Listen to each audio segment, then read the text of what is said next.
Welcome to Radha's biology classes. This is the second video based on the chapter Reproductive Health of class 12 biology. Okay, now question number 21. The most important component of oral contraceptive pills is oral contraceptives are mainly contain certain hormones. Hormones are the important component of that oral contraceptives, and which is most important component. We can see thyroxine, no. Luteinizing hormone, no. Progesterone, correct. Growth hormone. So progesterone is the most important component of oral contraceptive. So C is the correct option. Now question number 22. One of the legal methods of birth control is legal methods of birth control is by having coitus at the time of daybreak, by premature ejaculation during coitus, abortion by taking an appropriate medicine, by abstaining the coitus from day 10 to 17 of the menstrual cycle. The legal methods of birth control is C. All others are not under the legal conditions. Okay. Yes. So abortion by taking an appropriate medicine is the correct answer. Okay. Now question number 23. Medical termination of pregnancy or MTP is considered safe up to how many weeks of pregnancy? MTP is safe during the first trimester. Okay, that is up to 12 weeks. The more correct answer it is 12 weeks. Okay, yes.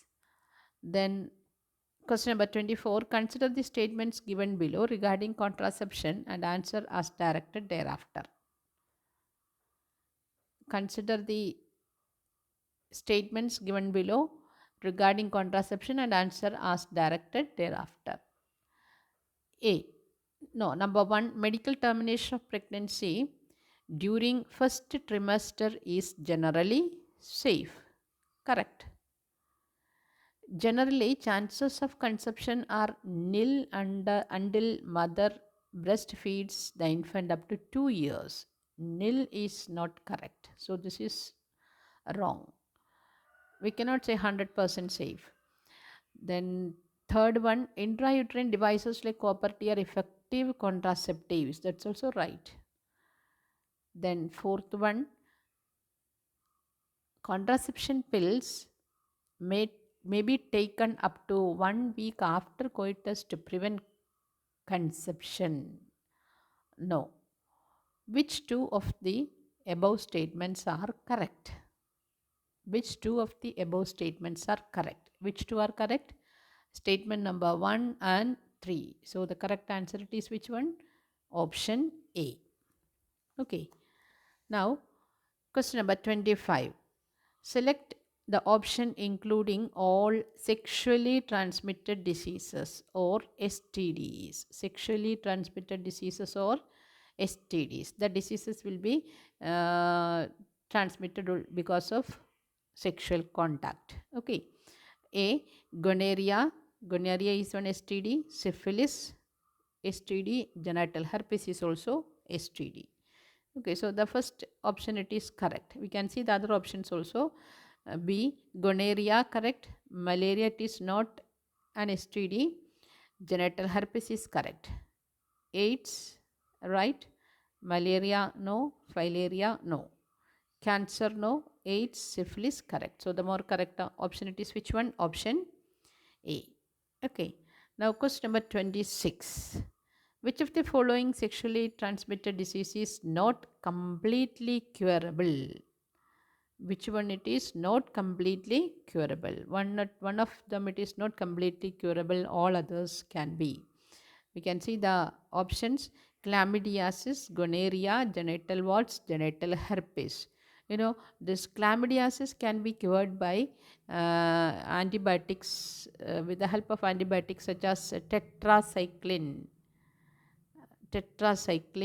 then erythromycin, etc. Erythromycin, rifampicin, By using these antibiotics, we can cure chlamydiasis. Gonorrhea also can be treated by antibiotics such as erythromycin, then ciprofloxacin, etc. Ciprofloxacin, etc. Then genital warts also can be cured by cryosurgery. So by surgery we can remove the warts. But the genital herpes is an incurable STD. It cannot be cured. So the correct option it is which one? Option D. Okay. Now question number 27. Question number 27. Match the following sexually transmitted diseases in column 1 with their causative agent in column 2 and select the correct option. Not all the causative organisms in our NCRT textbook, only a few are there. Anyway, we can see the options. Gonorrhea. Gonorrhea, gonorrhea it is caused by one microorganism, Neisseria. Then syphilis is caused by treponema. So gonorrhea, Neisseria, syphilis, treponema. Please note down all these microorganisms. Then genital warts by human papilloma virus and AIDS by HIV. So the correct option it is 2341. 2341 D is the correct option. Okay. Now question number 28. Which one of the following statements is correct regarding sexually transmitted diseases? Which one it is correct? See the options. A person may contract syphilis by sharing milk with one already suffering from the disease. No. Syphilis is caused by, caused by the bacterium treponema, and that is a sexually transmitted disease. Not by sharing milk, that disease cannot be transmitted. So this is wrong. Then B, hemophilia is one of the STDs. So no, hemophilia is not an STD. Hemophilia is one X-linked genetic disorder. X-linked genetic disorder. Then genital herpes and sickle cell anemia are both STDs. Genital herpes and sickle cell anemia are both STDs. Genital herpes is an STD, but sickle cell anemia is one autosomal hereditary disease.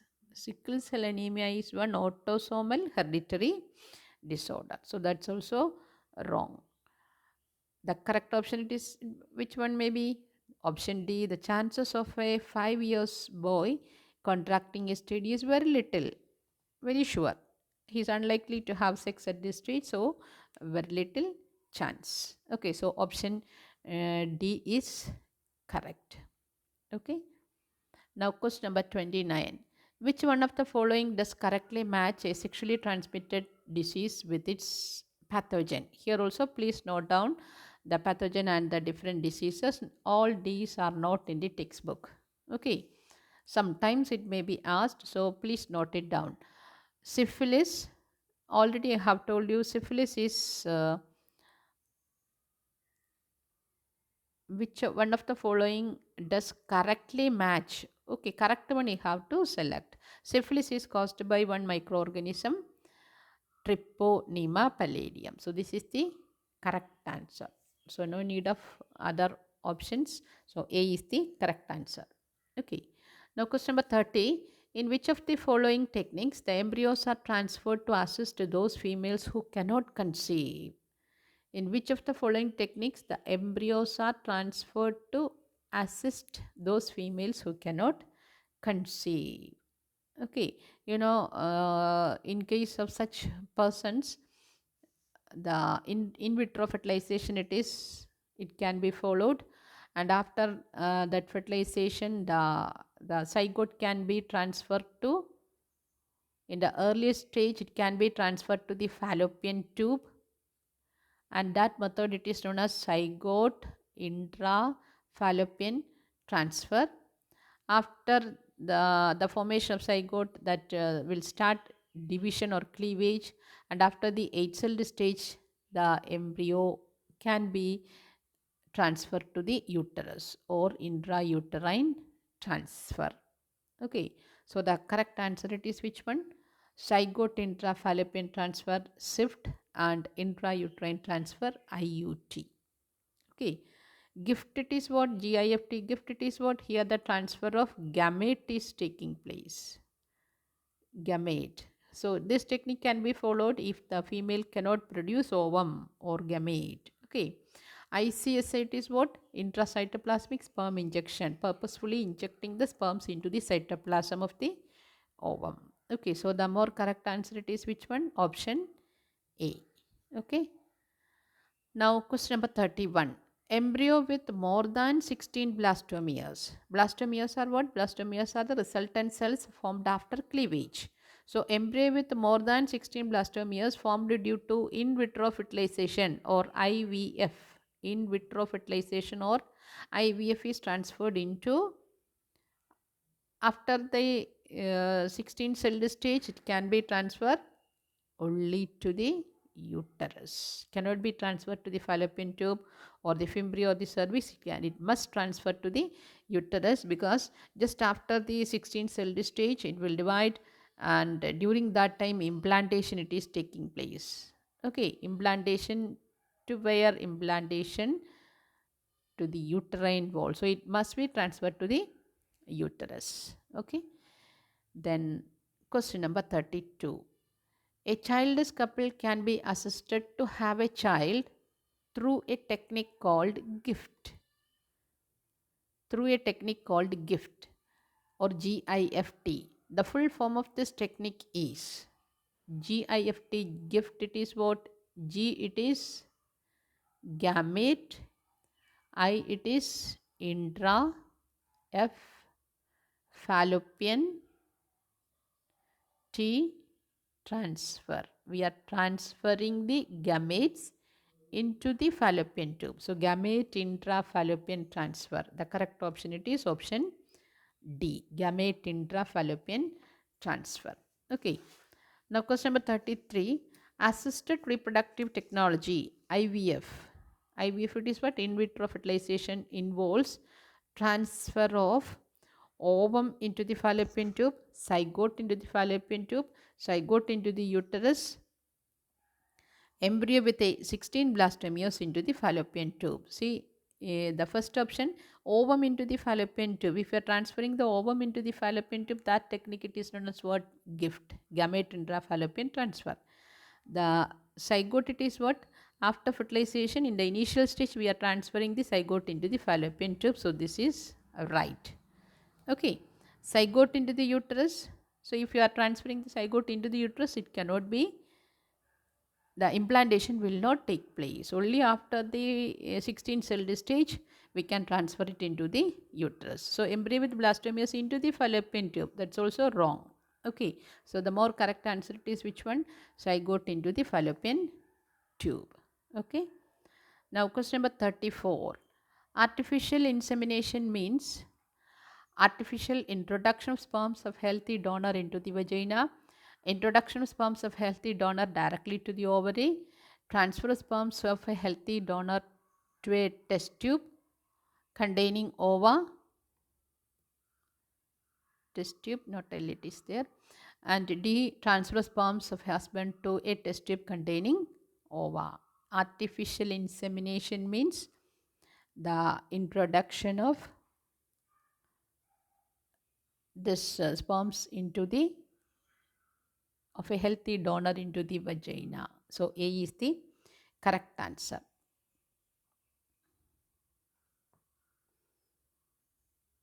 Yes. Now question number 35. The stage transferred into the uterus after induced fertilization of ovum in the laboratory is. The stage transferred into the uterus, stage of that zygote transferred into the uterus after induced fertilization of ovum in the laboratory is. In which stage it can be introduced into the uterus? The embryo at 4 blastomere stage, embryo at 2 blastomere stage, morula, zygote. In the 4 blastomere stage, we cannot transfer it into the uterus. In the 2 blastomere stage, only we can transfer it to the fallopian tube. Zygote, that is just after fertilization, we can transfer it into the fallopian tube. Into the uterus only after 8-celled stage. So morula, it is what? Morula, it is the stage of 8 to 16-celled stage. Okay. So in that stage we can transfer it into the uterus. So more correct answer, it is morula. Okay. Now question number 36. The test tube baby program employs which one of the techniques? Test tube baby program. Test tube baby program, here the fertilization, the collection of sperms from the male, ovum from the female, and the fertilization process will take place in laboratory condition in a test tube. Only the fusion of sperms and ova will take place in the test tube. After that, the development will take place in mother's body. Okay, so in that program, which one of the following technique, which one of the employs which one of the following? We can see the options. A. Intracytoplasmic sperm injection. No. Intrauterine insemination. No. Gamete intrafallopian transfer. No. Zygote intrafallopian transfer. That means just after the fusion of the sperm and ovum, zygote will be produced, and that zygote can be introduced into the fallopian tube. So the correct option, it is what? Option D. Okay. Now question number 37. The technique called gamete intrafallopian transfer or gift is recommended for those females who cannot produce gamete or ovum. Okay, so the options are who cannot produce an ovum. That is right. Okay, so A is the correct answer. Now question number 38. In vitro fertilization or IVF is a technique that involves transfer of which one of the following into the fallopian tube? IVF or in vitro fertilization involves transfer of which one of the following? See the options: embryo only up to 8-celled stage, either zygote or early embryo up to 8-celled stage, embryo of 32-celled stage, zygote only. See the answer. The first one, embryo up to 8-celled stage, is correct. Here there is another word, embryo only. No. The last option also, zygote only. Zygote is correct, embryo is correct. Embryo up to 8-celled stage is correct, embryo only. Because of that term, these two are wrong. And 32-celled stage is also wrong. Either zygote or early embryo up to 8-celled stage is more correct. Okay? Yes. So B is the correct option. Now question number 39. Test tube baby means a baby born when it is developed in a test tube. So baby cannot develop in a test tube. It is developed through tissue culture method. No. See, the ovum is fertilized externally, thereafter implanted into the uterus. See, ovum is fertilized externally in a laboratory condition, and that take place in a test tube. So that baby is, we are calling it as what? Test tube baby. So the correct answer is what? C. Okay, C is the more correct answer. And last question, question number 40. Which of the following statements is correct with reference to test tube baby? Again, which one of the following is correct with reference to test tube baby? A. Fertilization of the egg is effected outside the body. Correct. The fertilized egg is then placed in the womb of the mother where the gestation is completed. Right. We can see the other options also. Fertilization of the egg is effected in the female genital tract. No. A prematurely born baby is reared in incubator. No. Fertilization of the egg with egg and growth of the embryo are affected in large test tube. No, never. Okay, so the correct answer it is what? Fertilization take place outside the body, that is in a test tube in laboratory condition, and after that it can be transferred into the mother's body. So the development will be inside mother's body. Okay, so that is the correct answer. That's all. Thank you.